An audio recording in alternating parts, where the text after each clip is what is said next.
I'm so All right, we are recording and welcome. Happy Valentine's Day 2022. Linda Peterson started her career as an RN, working in the dialysis field and teaching nursing for 24 years. She then switched careers and got her MA in K-12 education. She taught middle school science and social studies for 20 years. As part of her curriculum, she taught the history of flight and rocketry and robotics. She's a docent at the Museum of Flight. The exploration of Mars has been a great interest, and she was lucky enough to be chosen by NASA to be an education ambassador for the MAVEN mission and trained at the Lawrence Laboratory in Berkeley with scientists leading the mission. A scholar through and through, though, she presented the history of Christmas for us a couple months ago, and it was wonderful. And we're so delighted to have her back for another holiday history. Of course, today is Valentine's Day. Happy Valentine's Day, everybody. I'm going to turn it over to Linda. all right. Well, welcome, and I love your vest, May. Oh, so seasonal. I have my mother's Valentine brooch on. My mother was like the queen, being English. She always had a brooch for every occasion. So I'm going to pull my screen up here and share it. Whoops, just a second. Share screen. There it is. And I want to share this one. Okay, share. All right, and let me hit play. There we go. Well, I'm going to talk a little bit about the history of St. Valentine's Day, who St. Valentine was. And I thought if you're interested, it's always interesting to me how folks became saints. It's quite a process. So I thought I'd explain that a little bit too, since we're going to have St. Patrick coming up next month. So who was St. Valentine? Well, there were multiple St. Valentines, Valentinus. It was back in the 3rd century. They were beheaded in 270. The Catholic Church recognizes 2 of them from Rome. One was a bishop and the other was a priest. And Claudius jailed them both. One, the bishop, for helping Christians escape prison, and the other was imprisoned for doing Christian marriages. And the reason he was imprisoned for doing marriages was Emperor Claudius had outlawed marriage for young single men, saying that they were better soldiers than men with families. So Valentine of Rome, 3rd century, conducted secret marriages, and when caught, he was condemned to beheading. A part of the story says that while he was in jail and he was preaching to the jailers and the other condemned folks, that one of the jailers challenged him to cure his daughter of blindness. If the Christian God really was all powerful, he would be able to cure his daughter, which he apparently did. He cured this daughter of blindness. The jailer converted to Christianity, and the girl continued to visit the saint until he was beheaded on February 14th. So there you go, a happy holiday, the day that St. Valentine was beheaded. But he supposedly sent a letter to the girl and signed it "From your Valentine," which is why we use that phrase today.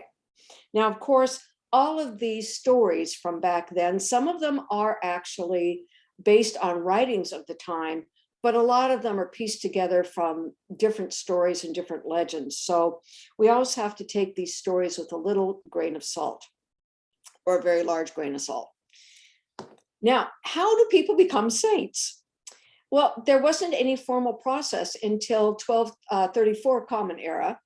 Before then, it was by acclamation. If somebody was deemed by the church to be very holy, and if they were martyrs, they were automatically declared saints upon their death. Emperor Constantine, who was the first Christian emperor in 313, found and marked the tombs of martyrs like St. Peter, and their names were put on the church calendar. I bring up St. Peter because after the legalization of Christianity, basilicas and shrines were built over these marked places. And the Basilica of St. Peter, where the Pope lives, is apparently over the tomb of St. Peter. Now, today they can't just say, oh, you're a nice guy, you're going to be a saint. Dawn, you're so nice, you're now Saint Dawn. No, you have to go through, a person is recognized as a person with a fame of sanctity or a fame of martyrdom, and the bishop in that diocese conducts an investigation. If the bishop finds nothing against the person, and that's the Latin for nothing against you, the cause is then sent to, I love this name, the Congregation of the Consideration of Saints. And it was established in 1588, kind of around the time of the Spanish Inquisition, as I recall. This group in Rome does another investigation of the person's life, and if they're found worthy, they have heroic virtue, they're deemed venerated. So now you're venerated. You're still not a saint. The next step, you are beatified and you become blessed. For martyrs, this is automatic. For others, they have to be credited with one miracle. The next step to become a saint is you have to have, for a martyr, one miracle.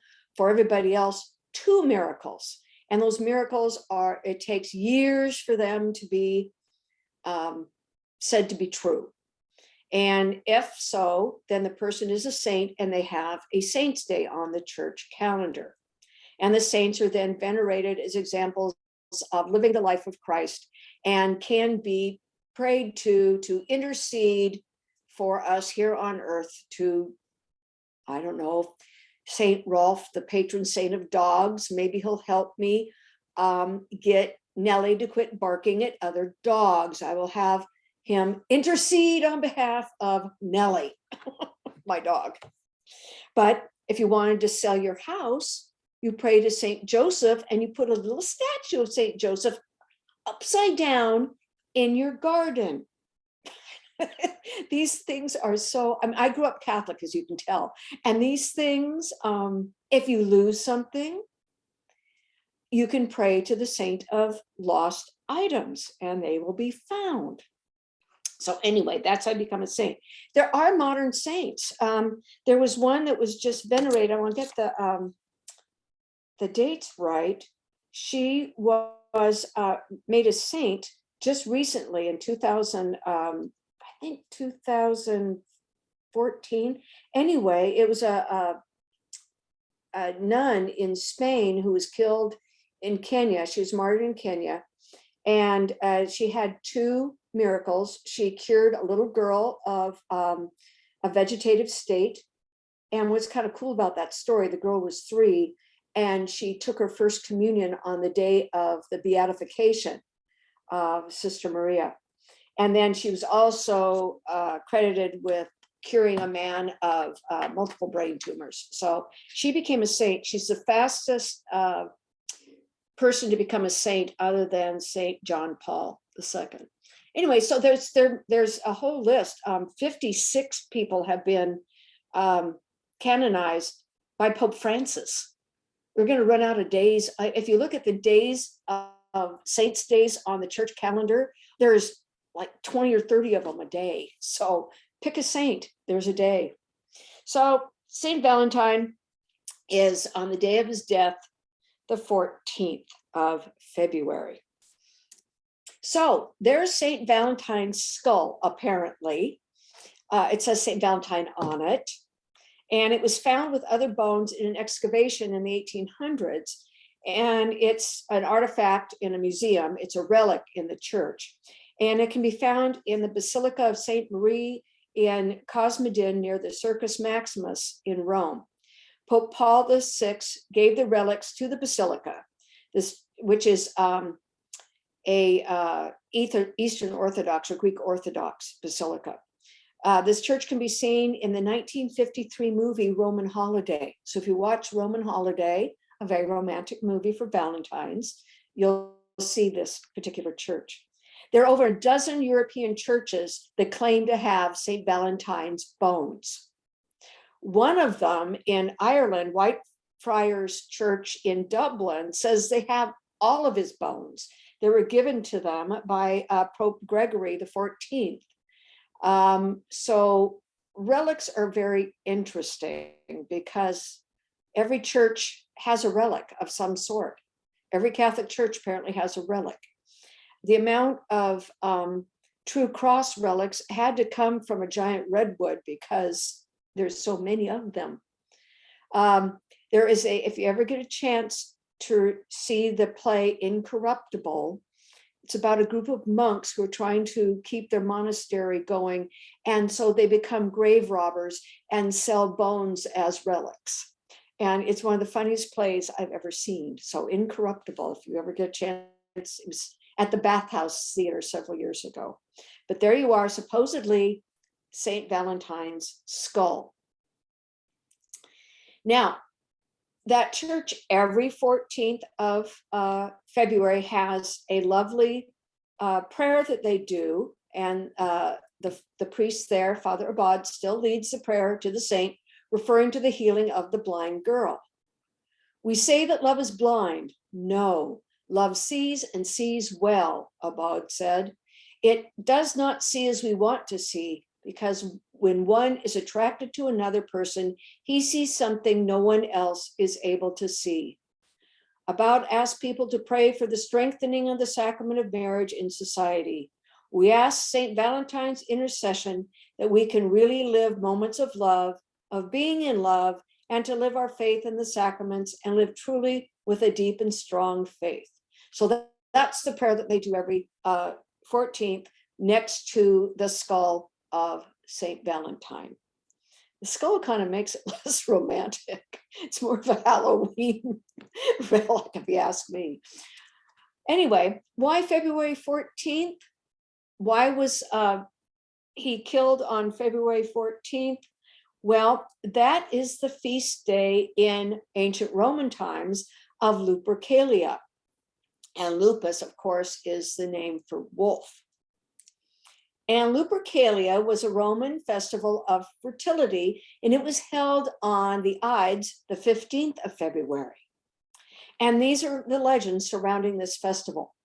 The festival was to honor Faunus, the god of agriculture, and Romulus and Remus, the founders of Rome. Now, Romulus and Remus were raised by wolves, according to the legend. And the sacrifices were held in the cave of the twins, the Lupercal. Goats were sacrificed by naked priests, and the skin was cut into strips. And the priests would go through the town, gently strike women with the strips. And if you were hit, it meant that the woman would have many children. So it was a lucky thing. Later in the day, eligible women would put their names in an urn, and the bachelors of the town would pull their names, and the couple would be paired for a year. After a year, if they didn't like each other, they could split up. Although there were many connections between this festival and Valentine's Day, some historians don't agree on the two being connected, but other historians say this is where it started. Again, ancient times, ancient legends, they're just fun to think about, I think. Now, Valentine's Day, how did it start? Pope Gelasius, I never say his name right, Gelasius, outlawed Lupercalia as an unchristian holiday at the end of the 5th century. He was Pope from 492 to 496. He proclaimed February 14th as Valentine's Day, as the legend had it. That was the day that Valentine was killed.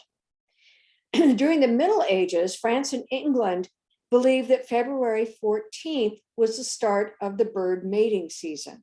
And I don't know if you've noticed on your walks how active the bird song is in the last week or two. The birds are just really singing out there. And so this added to the belief that it's a day of romance. Now, we can blame Chaucer for some of this as well. In his poem, The Parliament of the Fools, in 1375, this was the first record of Valentine's Day as a romantic celebration.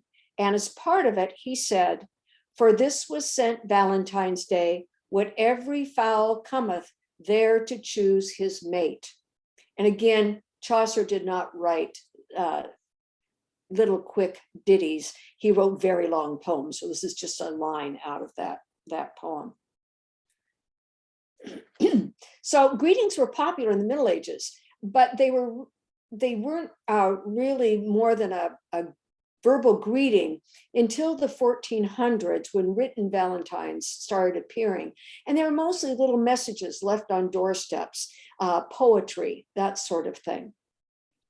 The oldest that has been found, is in the British Museum, and it was written in 1415 by the Duke of Orleans.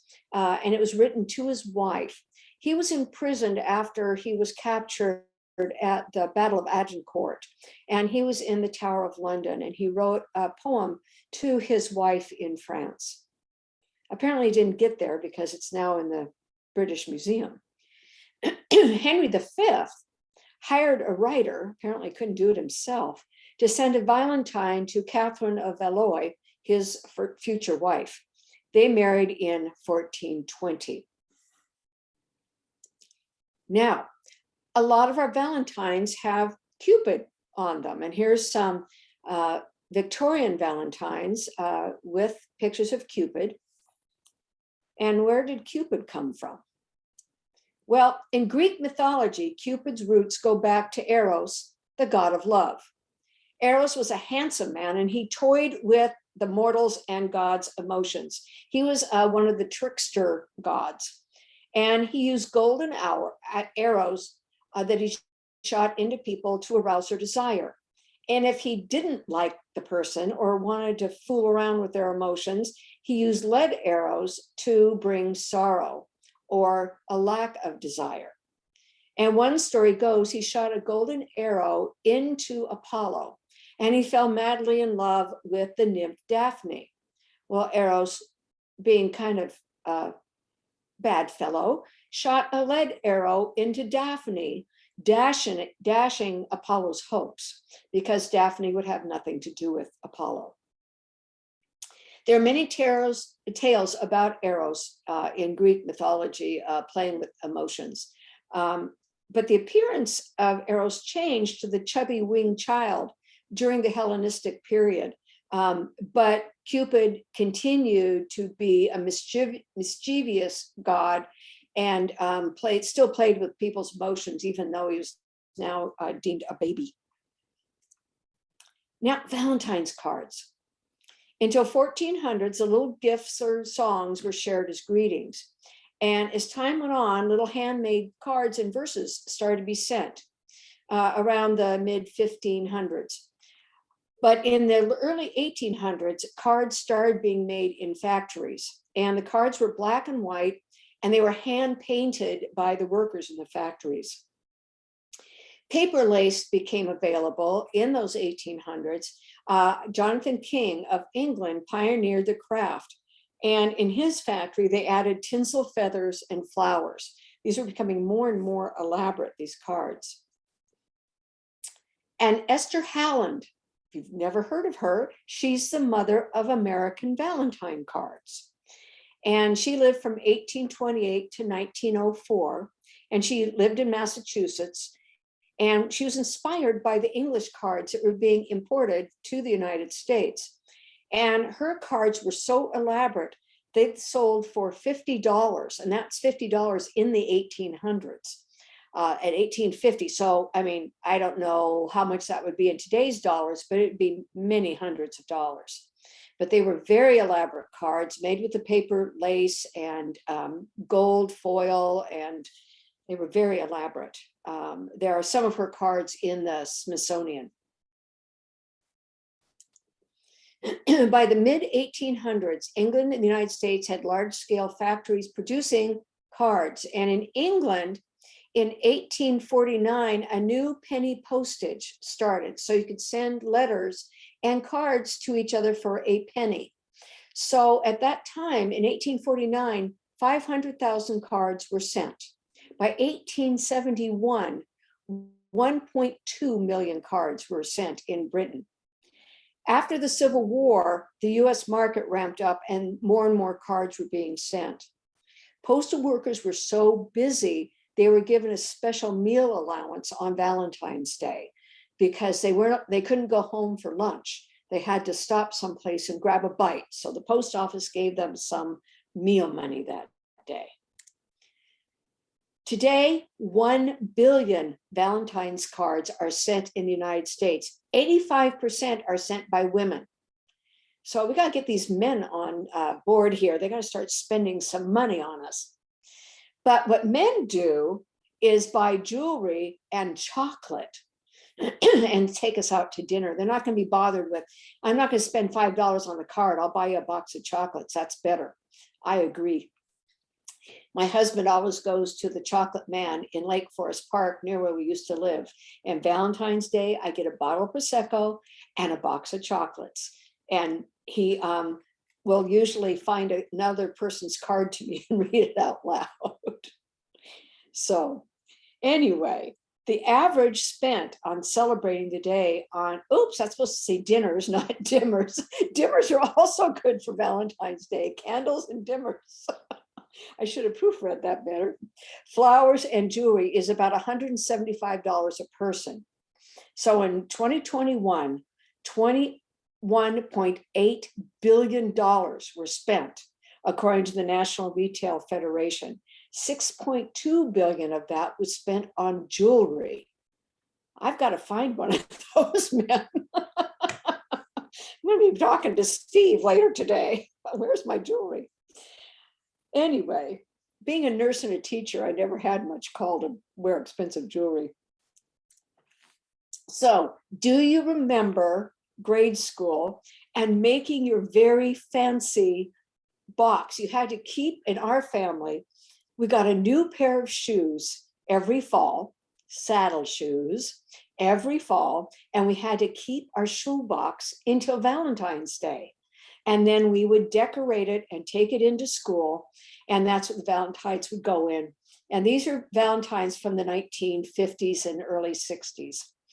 So how many of you did that? I mean, it just was a fond memory. And we still do that.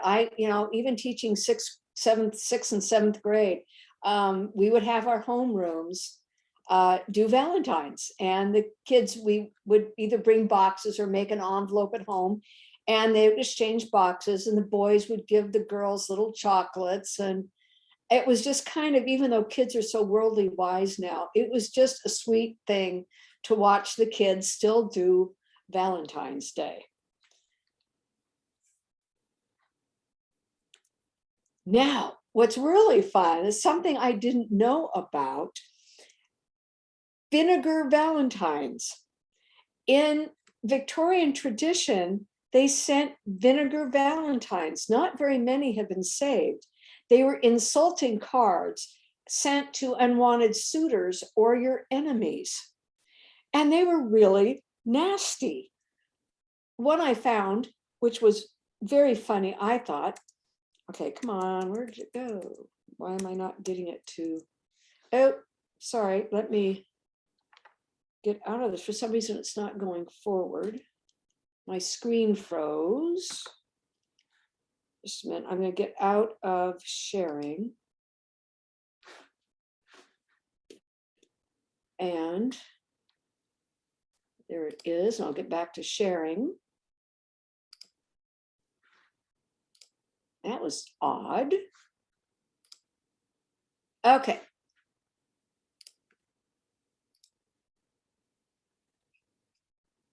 Over half the Valentines sent in the Victorian time were vinegar Valentines. And this one I thought was really funny. "'Tis a lemon that I hand you and bid you now skidoo. Because I love another, there is no chance for you." And some of them were even worse. Some of them were really bad. And so over half of them were vinegar Valentines.